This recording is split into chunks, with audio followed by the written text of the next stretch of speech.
बिस्मिल्लाहिर्रहमानिर्रहीम। अस्सलाम वालेकुम। मेरा नाम सैयद फैसल शकील है। जाफर एक्सप्रेस के हमले के बाद पाकिस्तान के ऊपर एक और बड़ा हमला किया गया है और ये जनूबी वज़ीरिस्तान जंडोला के मुकाम के ऊपर हमला है, जहाँ पे टीटीपी के जो दहशतगर्द हैं उनकी तरफ से ये हमला किया गया है और एक खुदकुश बम्बार ने गाड़ी में अपने आप को उड़ाया है एफसी के कैंप के नज़दीक। इसकी क्या तफसील है, और अगर आप इसको जाफर एक्सप्रेस के ऊपर जो हमला हुआ उसमें साथ या उसके कॉन्टेक्स्ट में देखें तो इसमें क्या कोई कोऑर्डिनेटेड एक कैंपेन पाकिस्तान के खिलाफ चलाई जा रही है, उस हवाले से बात करनी है। और साथ साथ फॉरेन ऑफिस का ये कहना, ये इंडिकेट करना कि इंडिया और साथ साथ जो जाफर एक्सप्रेस के हैंडलर्स थे, उनके हैंडलर्स थे, वो अफ़गानिस्तान में बैठे हुए थे। अगर आप उन तमाम चीज़ों को मिलाकर देखें तो आपको ये पता चलता है कि इंडिया, अफ़गानिस्तान, टीटीपी और बीएलए के दरमियान एक नेक्सस बन गया है, जिसमें पाकिस्तान को, पाकिस्तान की सिक्योरिटी फोर्सेस को, लोगों को, पाकिस्तान की रियासत को नुकसान पहुंचाना मकसूद है।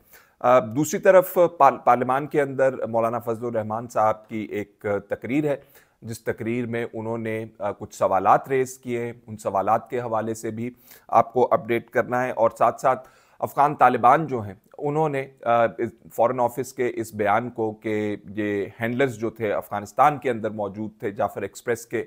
उसमें हवाले से उन्होंने डिनाइल दी है और कहा है कि ऐसी कोई बात नहीं है। ये तमाम चीज़ें जो हैं पाकिस्तान के हवाले से या कॉन्टेक्स्ट में बहुत इम्पॉर्टेंट एक डेवलपमेंट्स हैं, और आपको ये बताना बहुत ज़रूरी है कि इस वक्त जो हमें पाकिस्तान के अंदर ये ताज़ा तरीन दहशतगर्दी की लहर है, इसका कॉन्टेक्स्ट क्या है। और मैंने आपसे कहा कि मौलाना फजलुर रहमान साहब ने आज जो बात की है उसके हवाले से उनका कहना था, सवालात जो रेज़ किए थे वो पर्टिनेंट हैं, इससे मुत्तसिल हैं तमाम तर मामले से, इसलिए वो मैं रेज़ कर रहा हूँ। और फिर उसके बाद हम ये नेक्सस वाली बात ज़रा देखेंगे कि जो बाढ़ लगाई गई थी, उस बाढ़ के बावजूद जो है अफ़गानिस्तान से जो मिलिटेंट्स हैं वो कैसे आते हैं। और साथ साथ उन्होंने ये कहा कि अरबों रुपया उसके ऊपर लगाया गया था और अरबों रुपया बाजवा साहब से पूछा जाए, और उन्होंने कहा कि उनसे कौन पूछेगा कि अब ये पैसे कहाँ गए। साथ साथ उनका कहना था कि पार्लियामान की तौकीर जो है उसको या हुकूमत जो है उसकी रिट जो है वो बिल्कुल ख़त्म हुई हुई है, और दीवार के पसे पर्दा जो डोरियां हिलाई जाती हैं, आखिर में मुंह काला जो है वो हुकूमत और पार्लियामान का ही होगा, क्योंकि जवाबदेह जो हैं वो पार्लियामान और हुकूमत हैं लोगों को।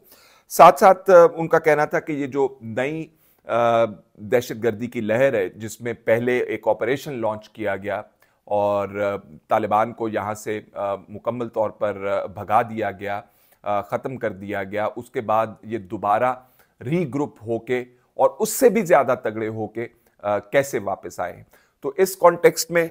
मैं आपको कुछ चीज़ें बताना चाहता हूँ। तो पहले ज़रा जो हमले की डिटेल है उसके ऊपर आ जाते हैं। आज ये हमला जो है, जैसे मैंने आपको बताया, जनूबी वज़ीरिस्तान जंडोला में हुआ, और इसमें ना सिर्फ हमला आवर जो थे वो उन्होंने राइफल से, हैवी जो असला होता है उससे अटैक किया, बल्कि साथ साथ उन्होंने खुदकुश बम्बार जो है उसका इस्तेमाल भी हुआ, और उसने गाड़ी में बैठ के एफसी के गेट को तोड़ के अंदर आके कोशिश की गाड़ी को उड़ाने की। उड़ाया भी, लेकिन वो करीब उड़ाया। उसके बाद जो सिक्योरिटी फोर्सेस थी, क्योंकि वहाँ पे अलर्ट थी, तकरीबन 10 दहशतगर्द जो हैं, जो रिपोर्ट किया जा रहा है, उनको जहन्नम वासिल किया गया है और ये हमला जो है नाकाम बना दिया गया है। अब मैंने आपसे कहा था कि अगर आप जाफर एक्सप्रेस और उससे पहले होने वाले हमले और इस हमले, बन्नू कैंट के ऊपर हमले, ये तमाम अगर आप मिला के देखें तो आपको पता चलता है कि जो पहले बलूचिस्तान लिबरेशन आर्मी का हवाले से कहा जाता था कि जी हैं इनके ताल्लुकात टीटीपी से या तालिबान से नहीं हैं, कुछ कहते थे लोग नहीं हैं, अब ये वाजे होता जा रहा है कि ये तमाम तर अटैक्स जो हैं इनके पीछे फंडिंग भी है। और वो जो फंडिंग है वो तालिबान तो इस हालत में नहीं है कि वो फंडिंग कर सकें किसी की। तालिबान को तो पैसे चाहिए होते, पहले वो अमेरिकी डॉलर्स के ऊपर पल रहे थे, फिर इंडिया ने मौका जान के दोबारा अपनी कोशिशें शुरू की और मामलात अपने बहाल किए। और इस ज़िम्न में मैं आपको बताऊं जनवरी में ये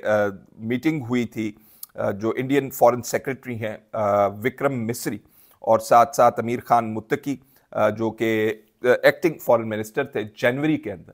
और उसके अंदर जो चीज़ें डिस्कस की गई हैं वो मैं आपको बताऊंगा, तो आपको काफ़ी सारे मामलात के अंदर क्लैरिटी आ जाएगी कि इस वक्त ये जो तमाम तर गेम बनी हुई है, ये गेम क्या बनी हुई है। एक चीज़ जो पहले मुझे बतानी चाहिए थी आपको, मैं माफ़ी चाहता हूँ, वो मैं आपको साथ बता दूं। मौलाना फजलुर रहमान साहब ने आज जो सवालात रेस किए उसके अंदर उन्होंने ये भी कहा है कि ये किन असूलों के तहत, कवायद के तहत, किन स्टेप्स के तहत ये दोबारा दहशतगर्दी पनपी है, और उसमें उन्होंने अमेरिका का भी जिक्र किया है। तो जब आप देखते हैं कि रीजन के अंदर पाकिस्तान और चाइना जो है वो एक्सेस हासिल करना चाह रहे हैं सेंट्रल एशिया तक और एक बड़ा कॉरिडोर डेवलप कर रहे हैं, तो इंडिया जो है इस गेम में पीछे नहीं है। और हाल ही में आपको पता होगा मोदी जो है वो अमेरिका गया था और उसको बहुत ज़्यादा डोनाल्ड ट्रंप साहब ने थपकियां दी थी कि आ जाओ भाई, बड़ी ज़बरदस्त बात है, और उनको फाइटर जेट्स दे रहे हैं और तमाम तर मिलिट्री इक्विपमेंट के हवाले से उनके साथ बातचीत चल रही है, उनको ट्रांसफ़र के हवाले से। तो ये जो सपोर्ट है अमेरिका की, ये चाइना और पाकिस्तान का जो कॉरिडोर, इकोनॉमिक कॉरिडोर है, उसके तनाजुर में भी आप इसको देख सकते हैं। और जो दुबई में मुलाकात हुई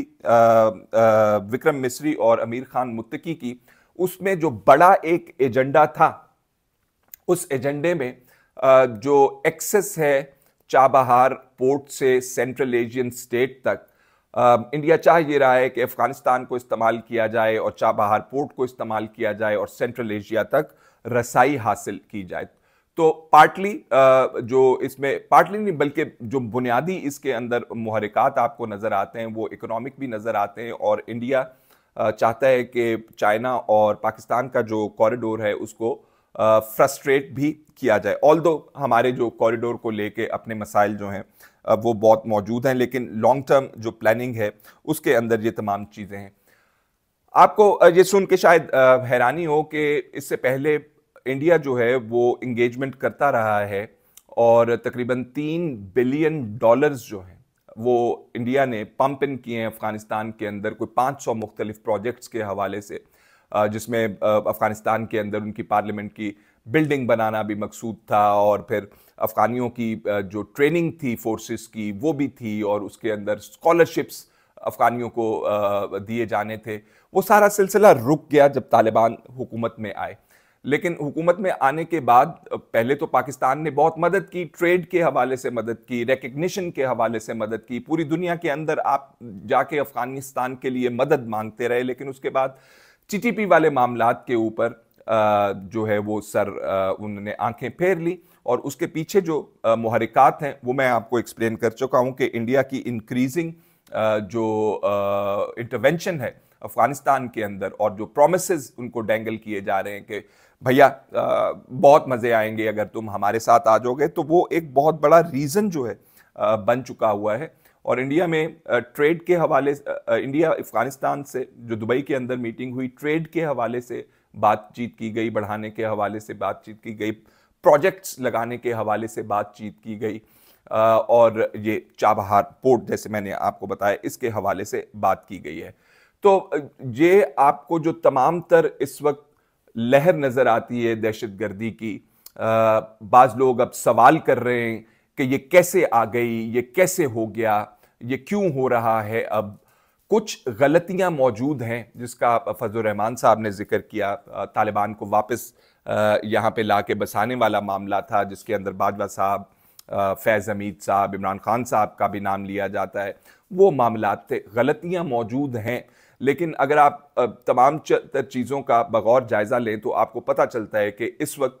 जो हालात हैं वो इस कदर ख़राब हो चुके हैं, और उनके पीछे आलमी ताकतें जो हैं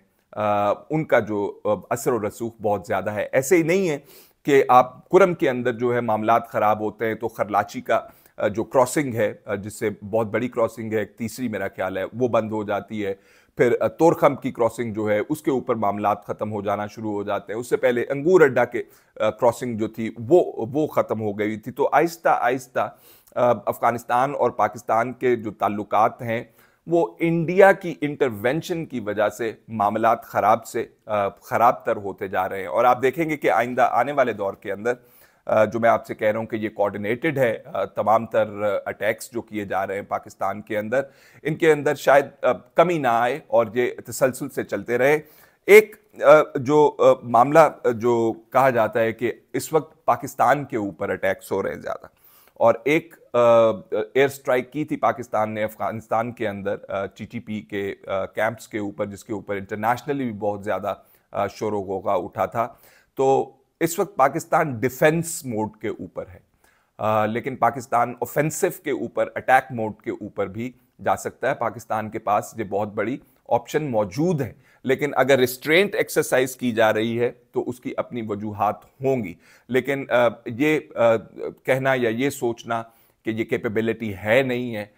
मेरा ख्याल है ये कैपेबिलिटी मौजूद है। और इसका इशारा DGISPR ने कल दिया था, जिसमें उन्होंने कहा था कि ये इस हमले से, जाफर एक्सप्रेस वाले हमले से, रूल्स ऑफ द गेम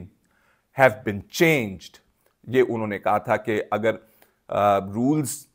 दहशतगर्दों की वजह से चेंज हुए तो उसमें पाकिस्तान के पास भी बहुत सारी ऑप्शंस जो हैं वो मौजूद हैं। फिलहाल इतना ही, इजाजत दीजिए, अल्लाह हाफिज।